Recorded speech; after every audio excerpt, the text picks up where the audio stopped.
Hi everyone, welcome back to the Cocktail Vlog. I'm Steve the Bartender, and today I'm going to run through everything you need to know about the last word.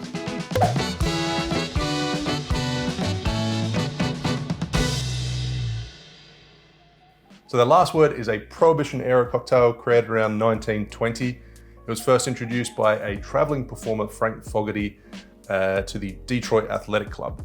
So it was quite popular in Detroit, but as far as I know, it didn't sort of spread until many years later.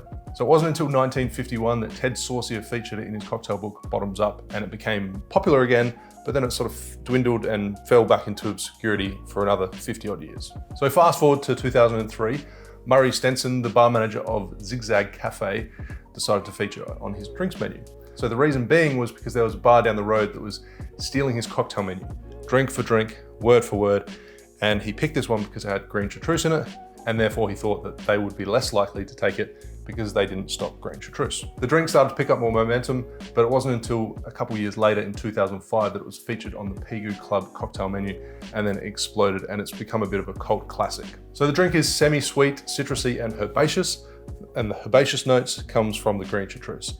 Now the Green Chartreuse is an irreplaceable ingredient in the last word, and it's one of the dominating flavors. So a little bit of information about Chartreuse. Over 500 years ago, the Carthusian monks received a manuscript, an ancient manuscript for an elixir of long life.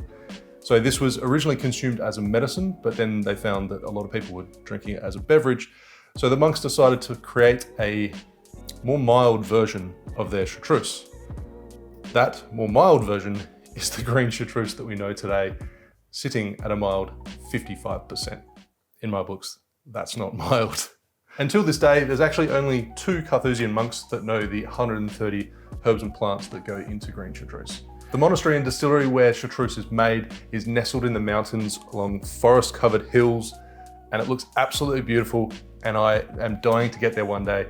I'll leave a link to that in the description below so you can check it out and look how stunning it is. I made another Green Chartreuse cocktail quite some time ago, and I did mention in that video that we were unable to get the half-size bottles in Australia.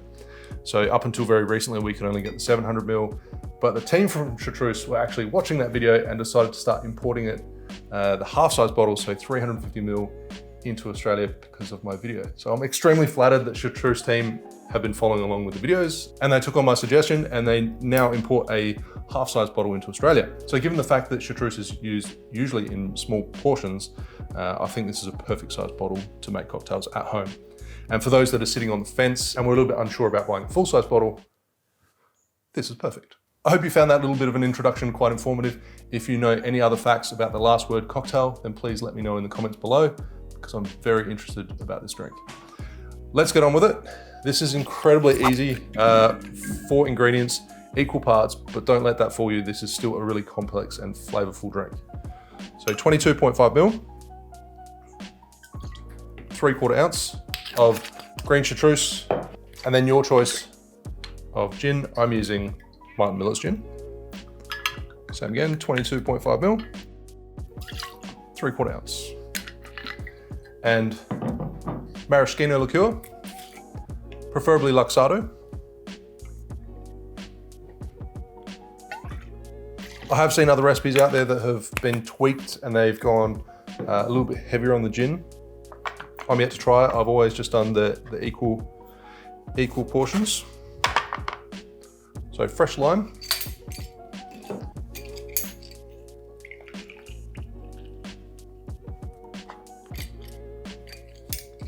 .5, 3/4 ounce. Add ice into your shaker and give it a shake for 12 seconds.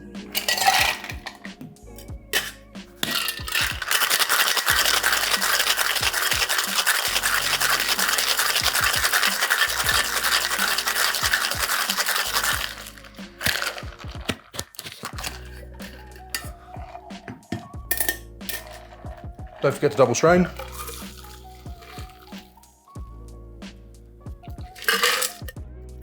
And drop in a cherry. And there you have the cult classic, the last word. Cheers.